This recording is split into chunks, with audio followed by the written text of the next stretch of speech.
Hi everyone, this is Len Rainier with Wealth and Wisdom Institute. Today we want to discuss some amazing stories that surround our practices and our industry. And we want to talk to you today about some of the things that go bump in the night in the way I think about traditional financial thinking. You see, we have to overcome some of the challenges in the industry. And much of today's planning is surrounded by unintended consequences, pre-existing conditions, and incomplete planning. And we have to admit that our industry is fragmented in different ways, meaning that there are specialists in annuities, or specialists in investments, or specialists in life insurance, get out of debt, college planning. There's a lot of elements, and it's all fragmented. It's not coordinated with all the other planning that should be going on here. So, it is fragmented, and there's traditional planning that is in the ivory towers. That's the companies and the way they think. And then there's typical planning that is up to the discretion of the agent. And that's the difference right now. I think when we talk about the characteristics of greatness inside you, what you know now is going to be important in the financial future of your clients. I realized for years when I had my agency, I trained from the outside, and the first few years was a struggle because we relied on illustrations, we relied on the how the company measured our production and everything else, and everything was centered around the company and its profitability, and not the growth of the inside of the individual agent. I think the industry's walked away from that over the last 10 to 15 years, and working and helping us become better on the inside, not the outside. So much of their planning is centered around the their profitability, the illustrations, and getting you to the point of a sale. Well, we have to have different discussions, because over my almost 40 years in the business, there are things that kept me up at night, things I had to think about, and this is what I want to share with you today. Some of them are amazing stories. Some of them you can input into a conversation with a client. I use these all the time. They're discussions, and they're backed up by on our site, Wealth and Wisdom, in the ELFs and the Unintended Consequences series and the Legacy series. You can use marketing pieces there to reinforce the conversation you're having with the client. But these are some of the discussions that really bothered me when I started thinking about our industry and what was going on in the industry.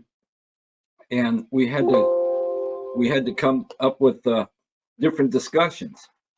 Well, the first thing that really bothered me about the way I was doing planning was the monetary unit. And in the monetary unit, the problem is, and I'll hold the dollar bill in front of somebody and say, the longer I hold this, the less value it has. And that's true.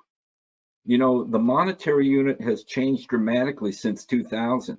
In 2000, according to the Federal Reserve Bank of St. Louis, there was $561 billion of M1 money in circulation. Today, there's $5.3 trillion in circulation.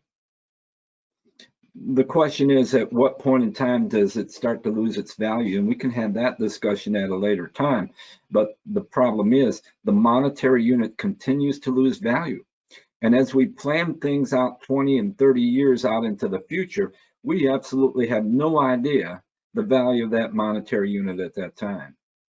So it would be nice if we could nail that down, but it's a floating element that we have to contend with, and we have to be aware in our planning, because it's a moving target. We may plan for somebody, retiring on $1 million, but is the monetary unit going to supply the buying power for that client 20 years from now? And the answer is no. And we have to understand how to bridge these gaps and come up with different ideas. So this was one of the things that really bothered me. The monetary unit, it continues to lose its value. And we have to understand that in that situation, there are two defining moments. This was another thought process, and I'll mention this to clients. This is old as Wealth and Wisdom is. The first two defining moments is this: your money will never be worth more than it is today, and the tax bracket you're currently in will probably be the lowest tax bracket you'll be in for the rest of your life. So why is traditional thinking telling you to take as many of today's dollars as you can, throw them as far into the future as you can, where it will have less buying power and be taxed the most? It just doesn't make sense. We have to have the discussion and open up their mind to different ideas. This little brief conversation does it, because they're coming down to the reality is of the elements that are really going to change their lives. And unfortunately, as our industry is fragmented in different areas, it is also, in that situation where there is a flawed formula. And we wrote an entire book on this, The Flawed Formula, how your financial life is being systematically confiscated without any evidence of a crime. And the problem is, for the last 50 to 100 years, the industry has used the same formula to come up with accumulated dollars. That formula is time times rate of return times monetary unit equals accumulation. And the only thing that we can safely protect in that formula is the word time. The rates of return fluctuate, and all of the information in that formula has changed just by those two. The monetary unit loses its value. So not only are the rates of return inconsistent, but so is the value of the monetary dollar. And then when we get to accumulation, it's a whole different world, because I can't spend accumulation 20 years from now. I can't take that accumulated number off of that illustration and spend it 20 years from now. It's not a real number. So the inconsistency of the formula, time times rate of return times monetary unit equals accumulation, is a good conversation. It's kept me up at night, many nights. They go bump in the night. They keep me awake thinking, okay, we have to have a serious discussion, but we must educate the client just a little bit on this stuff. Because the real element, the real conversation is centered around time.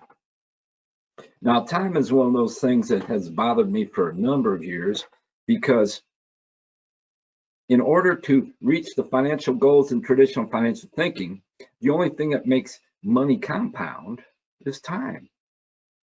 Over an element of time, 20 years from now, 30 years from now, 5 years from now. Time is the only thing that is important. But now we have to start thinking, even in today's world with the virus and everything else and people out of work, if people are not at work funding their retirement plans, they didn't lose rates of return. They lost the time. They lost the time it takes to compound it. And if the market is flat, if the market is tremendously flat, then that doesn't compound either. So we can have bad years, flat years, or years like we're going through right now, where no money is put into the plan, and it dramatically changes the outcome. Now we're facing the elements of really having a problem with trying to figure out what is going to be there in our financial future. All the elements are moving except for time. Now, if we could figure out how to do planning and get a consistent number for the client that they own in their financial future without the element of time, that'd be an interesting conversation, wouldn't it? The rich do this all the time. They call it estate planning. And by doing that, they establish a number that they own to pay for the taxation, thus preserving the financial integrity of their family. They do that immediately. They don't have to wait for that number to appear 20 years down the road. That number in that estate plan is in life insurance, and it creates that full number without the element of time. So that opens up the door for a lot of questions. And one of the conversations I like having with a client, now time is a little bit tough to discuss with them if they don't get it right off the bat, but it has to be in your mind. You have to understand that everything moves because of time. I always tell clients, I said, dig a hole in your backyard, put $1,000 in the hole, get yourself a chase lounge, sit next to that hole for 10 years and dig the money back up 10 years later. What do you got? Well, I got some dirty old worm-filled holes of money of $1,000 that doesn't have the value of $1,000 anymore. And so we have to overcome and bridge that gap also in our thought process and our planning. And we have to become much wiser planners when it comes to the word time, because the reality is we're not, we're really time managers. We need to talk about time management to the client, not accumulation management, not money management. It's time management. And that's why sometimes we have to have the discussion about certainty and risk. It's a great conversation to have with a client, and you can inject this into your conversation with a client, because certainty versus risk is a very important discussion with a client. It gets their attention right away, and it starts to open up their mind. And I'll simply put it to you this way. I'd sit down with somebody and I say, look, I think it's only fair with you to share the type of planning I want to pursue with you today and the discussions I want to have, because I believe in certainty. And I think we should be able to put certainty into your financial future as often as we can. But the problem is traditional thinking over here is telling you the only way to do that is risk your way to success. Listen to the words they use: risk management, risk tolerance, risk profile. What business do you think they're in? The problem is they believe in their thought process that you should be the only one at risk, Mr. and Mrs. Client. I believe in certainty. And I'm sure you could walk outside my office today and find 20 people in my industry in a 5-mile radius that'll be willing to put your money at risk and not even have a discussion about certainty. So it's up to you. Should we center our thought process on certainty? If we establish that certainty, it will give you the permission slip to take risk in your financial future. But we must have a foundation first: certainty or risk. It's a great conversation to add to your client's stuff. And once again, there are entire marketing pieces on this discussion that supports that conversation with the client, or you can give it to them and things like that. It's printable on our site. So the idea behind this is very simple. Mr. and Mrs. Client, what would you call a plan that had no certainty attached to it? That is a great question to ask a client. You want to get them thinking right away in what they're currently doing in their financial lives. Ask them that question. What would you call a plan that had no certainty attached to it? And how long do you want to plan on talking about uncertainty? A great conversation. Things that make my planning efforts go bump in the night when I sit there and think of these ideas and these conversations and how much sense they make to a client. Let them answer this question. Do you want to risk your way to success, or should we input some certainty into your financial future? And that's going to be very, very important, because there's a unique conversation we're going to talk to you about in a little bit about, listen to this one, owning a number. Mr. and Mrs. Client, you own a number in your financial future. Or are you hoping that number will be there? Because stability is an illusion and hope is not a good strategy, Mr. and Mrs. Client. We need to input certainty wherever we can in your financial future, as often as we can, and eliminate some of the problems that you're facing. And in sitting back and thinking about all these things late at night, it's really a unique thought process. I'm sitting down and saying, there's really a conflict between the goals of the company and our industry and the goals of the client. The company, God bless them, does the best they can with all the stuff they got to deal with and maintain their profitability. That's number one. The goal of the company is to maintain the client's money for the longest period of time. Think about that for a second. Listen to the words they use: money under management.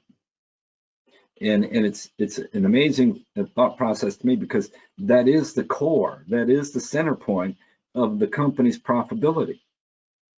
Meanwhile, my clients have a little bit different goal in mind.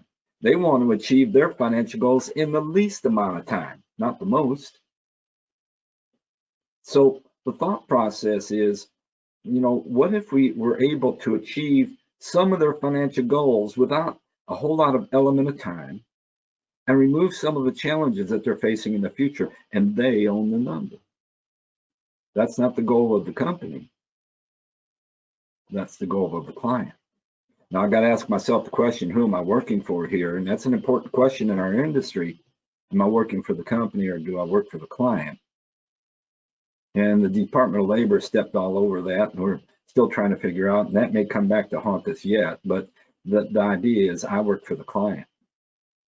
And I have to have this conversation with them because there is a conflict, and all of the marketing of the companies and the industry goes along money management, money under management, risk or certainty.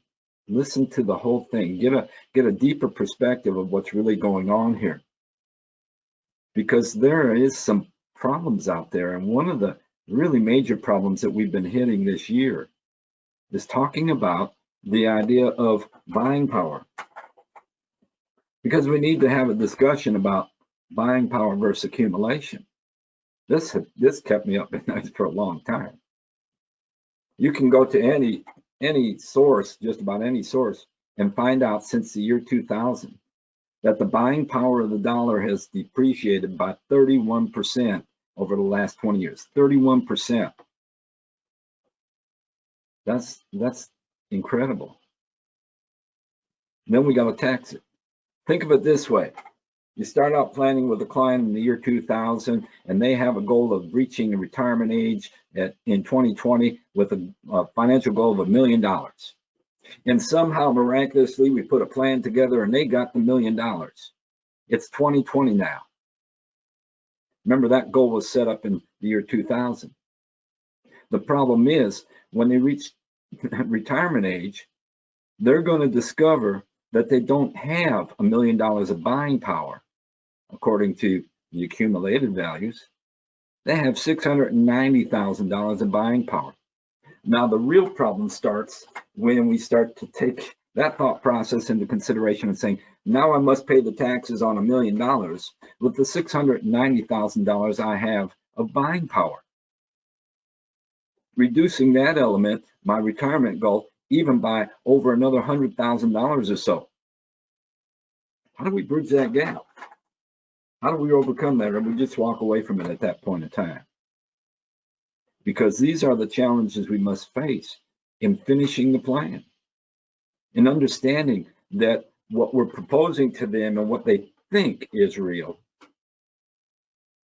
If you thought something was true and it turned out not to be true, when would you want to know it, Mr. and Mrs. Client? Because these are the challenges you're facing. These are some of the elements that we have to discuss. Can I spend accumulation power? No, I have buying power. And we need to establish that buying power as much as we can without as much interference around that buying power as possible, meaning taxes, inflation, depreciation, regulation. All of these elements are going to impact that buying power. So it is difficult to get to the solutions we're looking for if we don't think this all the way through. And sharing some of these brief conversations with a client is helpful, because I want the client to look at me from a different perspective from every other financial planner out there and saying those 5 magic words. I only want to hear 5 magic words from that client. What should I be doing? And when the client says that to you, you've won the game.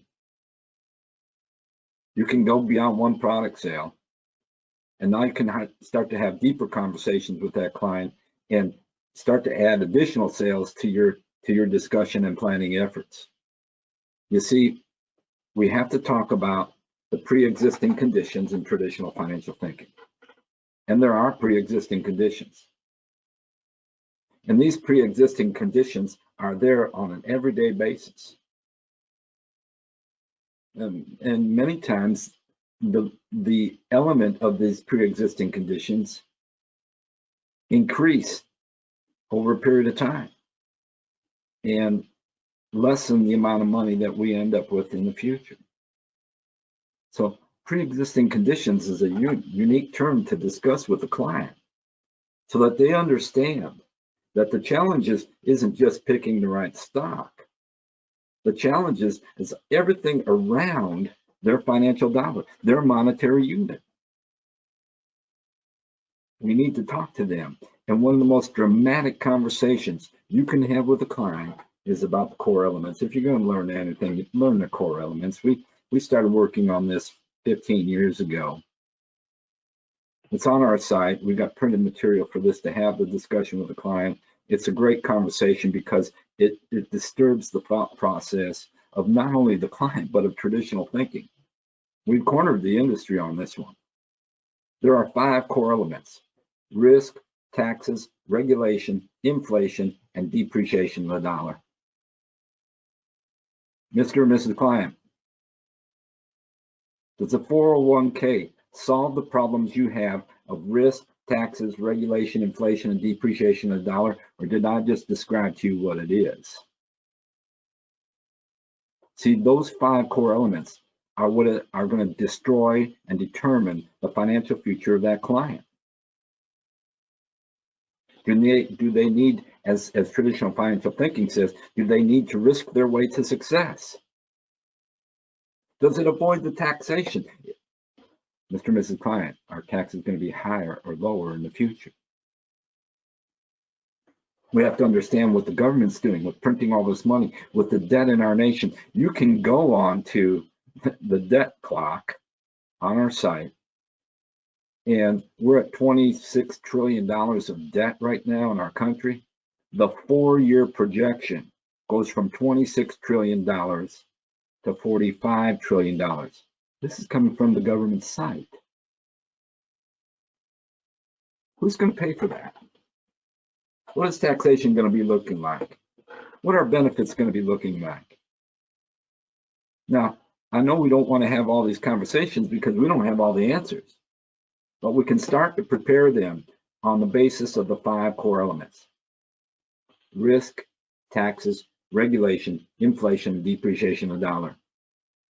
Mr. and Mrs. Client, if we could have a discussion to eliminate many of these challenges that you're facing, is that the discussion you'd like to have? Because the core elements changes everything. And the problem is the industry doesn't control the core elements. We as planners don't control the core elements. Our clients don't control the core elements. We have to pay attention to the economic trends and shifts of this country to understand what is about to happen to the core elements, to the taxes, the regulation, the inflation, and depreciation of the dollar. See, so traditional financial thinking and companies, since they don't control these elements, will always have a problem trying to solve the problem of these issues. And that's why every year we manage somebody's plan because we didn't solve the problem. I know that's tough to take, but it's true. Now, if there was a way we could just throw a number into somebody's future and they own it, and they have the ability to use it without the element of time, I think we should have that discussion. And if you could do this without spending one more dime than you're currently spending, is that the discussion you'd like to have, Mr. and Mrs. Client? Because I think we have some solutions available to us. And I need to give you an opportunity to say no to the ideas. I owe it to you.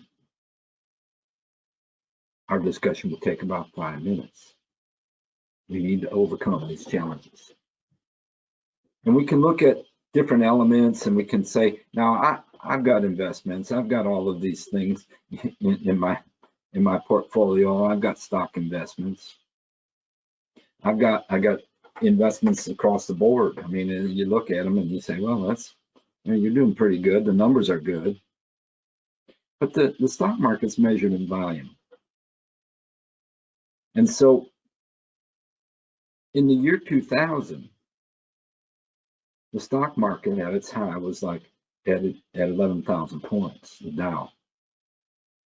And that was supported by $561 billion in circulation of M1 money, according to the Federal Reserve. Now there's $5.3 trillion in circulation. The Dow should be at 40,000 points, but it's hanging around 29,000, which is fine. But is there real growth there when that growth is being attacked by inflation, depreciation, and regulation, and taxation in the future? The stock market is a nice thing to have if I've already secured a number in my financial future, because that secured number, that certainty number, gives me the permission slip to take risk or start a business or do things in my life that I want to do.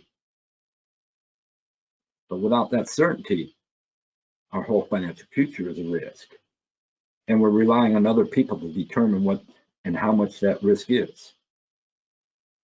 And we're depending on our elected officials to do most of the work. And wow, that's scary. So let's think about the stock market too, because this is the thing that keeps me up at night. It goes bump in the night all the time for me. And then we get reports that the stock market went up 300 points and went down 500 points yesterday. It's, where's the handle on this thing? And who's really winning that game? We have to overcome and bridge the gaps between what we assume is going to be there in the future and the real power of that money in that future. So I love to have conversations that get the attention of my clients and people I speak to. And there was a conversation on TV, a financial guy on one of the financial channels saying, look, put money into your 401k, overfund it, build your financial retirement home brick by brick, day after day, and things will be fine. Consistency will win out. And that may be true. Brick by brick, day after day. I woke up one night thinking of what that person said, and I'm sitting there going, that's totally different than what I do in my life. I didn't tell my wife, hey, we're going to get a new house and I'm going to go out every morning and put 5 bricks on this pile, and in about 30 years we'll be able to move into that new house. No. I went out and bought the house I wanted and then paid for it. And the same thing with my cars. I love my cars. They sit there and I told the wife, hey, you know what? I'm thinking about a new car. And I just ordered the drivetrain. Next week, I've got some fenders coming in and the engine will be here in about a month. And in about 2 years, we'll have a new car and we'll be able to go for a ride. No, I went out and bought the car I wanted and then paid for it, brick by brick. No, one piece at a time. Now, wouldn't it be amazing if we could approach our retirement number the same way? What if I could go out and buy that number today and then pay for it? And have the certainty that that number is there and then pay for it. And have the certainty of owning the number and using it as leverage while I'm alive today, right now. And if we could accomplish that without the element of compounding time, what would that thought process look like? Because the challenges we're facing, I'm telling you, the challenges we're facing, the next crisis in the United States is the underfunding of retirement plans by the average American. Who's going to bail them out? We have to start thinking bigger. We have to start thinking generationally. We have to start thinking about doing planning and redefining planning in a different way. You see, the problem is, there's a lot of challenges. The virus came up and things happen. And a lot of times we're not ready for them. But now we're seeing that the virus and all the unemployment and people out of work and small business, the estimated small business loss by the end of the year is 58% of them will be gone. What happens to their financial futures? And a conversation, things that kept me up at night in thinking and in going over these is that people are not prepared. We're not prepared. Our industry isn't really prepared for the 5 core elements and the amount of taxation that's coming down the pipe. And I look at a client and say, you know what? Problems in our lives will compound faster than the solutions if we're not prepared. Bloomberg last year came out with a report that said that the average 55-year-old person has less than $60,000 saved for retirement. Who's going to bail them out? What's that life going to be like? What government programs are going to save them? See, we have to solve the problems up front, but in order to do that, we must be aware of the problems. And we must confront the problems. And the 5 core elements and economic trends and shifts are great conversations to have with the client. I don't want to beat them to death with it, but they will understand very quickly that creating numbers in the financial future and eliminating as much of the risk, taxes, regulation, inflation, and depreciation of the dollar as we can is a very important tactic. So we need to redefine our planning process. We need to start thinking differently. In fact, we need to start talking about generational planning and preserving the financial integrity of the family. I get the opportunity to speak in front of a lot of agents, you know, and it used to be eyeball to eyeball, it sort of changed this year. And I ask a lot of people, my last keynote address was with Oppenheimer. And they had 250 of their top performers at this meeting. And I opened up by asking them one question. How many of you in this audience today are expecting an inheritance of $3 to $5 million in the next 10 years? One person out of that group raised their hand. And I gave them that moment to think about that for a second. I said, why aren't the rest of you planning for it? You see, we're missing a lot of opportunities here.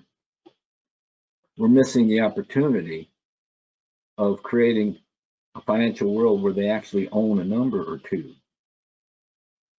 And we're doing it around and avoiding as many of the core elements as we can. But generational planning and preserving the financial integrity of the family is very important conversation. I need to give you an opportunity to say no to the idea, Mr. and Mrs. Klein. It will take about 3 minutes. I don't want to rob you of that opportunity that others have in the past. It's very simple. I need you to say no to it so I can go home and sleep. And then share it with them. You see, we have to understand other concepts here. Mr. and Mrs. Klein, or even when I was at Oppenheimer, I looked at him and I said, what would you call an agent who unknowingly now, robbed the client of an inheritance of $1 million? What would you call an agent who unknowingly didn't prepare the client for that $1 million? Now, what would you call an agent who knowingly had the information and didn't prepare the client for the $1 million?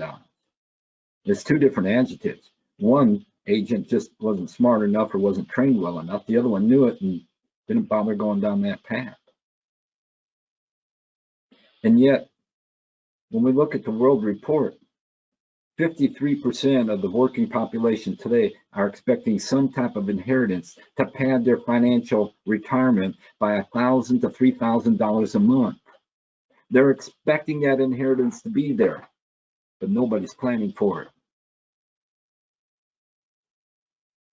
25% of that 53% are expecting that inheritance to be their entire retirement plan. Well, I hope your mom doesn't go in a nursing home, because they'll strip that money out right away because the plan was never finished. We have an obligation to share them with the client, the challenges they face.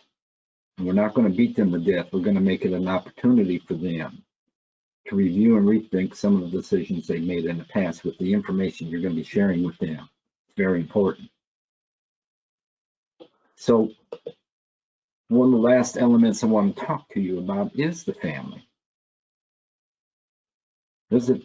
Because we're sitting here thinking traditional thinking is based on the idea of, well, you know, you put $100 a month away and we'll put it in the stock market, and you look in 20 years, look at all the value that you'll have accumulated. You know what? There's value already there. There's value inside families. There's value inside of generational planning. The value's already there, and all we have to do is ensure that it will be there for future incomes for the next generation of that family. The value's already there. And in many cases, having this discussion, you're going to find out that you got 2 generations of a family arguing how much they can put in to secure that financial future with certainty, tax-free. Well, then I don't know if I want to go down that path with a client. Well, then go back to selling shoes, will you? Did you do the right thing for the client? And if you're not capable of having these discussions, partner up with somebody that can help your client out. Because the value that's already there can be assured. They can own that number. The problem is we leave current family values to let it ride. Okay, you might have $250,000 in a retirement account. You might have another $100,000 in a CD or an annuity. But if you go into a nursing home under the rules of Medicare, Medicaid in Michigan, you're allowed to keep $123,000 of that. Did you finish the plan? Did you preserve that for them, or did you just say, oh, well, that's the way the rules are? Because it's about ownership. We need to have a frank discussion with the clients. Buying the product didn't solve all of the problems. It didn't preserve it. It's still at risk. Annuities are not exempt.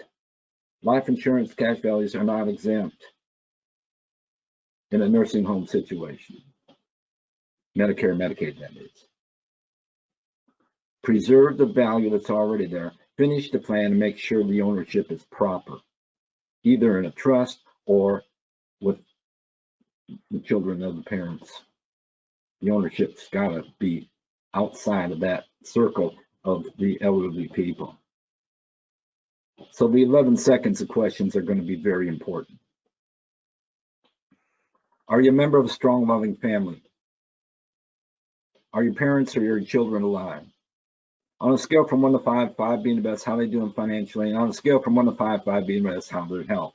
This will open up the door for a totally different conversation with your clients. Because we owe it to our clients. We owe it to our clients to finish the plan, to protect the work we've done with them, to make them aware of the challenges that they're facing, and to realize that it is a serious game. And I just can't guess our way through illustrations and assumptions to their financial future without taking into consideration all of the aspects surrounding the money. These are the things that keep me up at night. These are the discussions that will bring out the characteristics of greatness in your practice and in you. And your client will start to look at you in a different light. And it's going to be so much easier for you to move into that second generation of family with a whole new set of people. Because if a 65-year-old has a 45-year-old son and he married some woman, you know, or whatever, you know, if he married someone, there's another family over there, another set of parents. We owe it to our clients to allow them to say no to the idea. So with that, I want to thank you for your time. I'll be talking to you in the next 10 days again. We got some more amazing stories to share with you. I hope this has been of some value to you. If you have any questions, feel free to give our office a call. Our members have my cell number. You can call me and ask me questions directly as part of the memberships. And I hope you stay safe out there and that you have a great day. Take care and God bless. Thank you very much.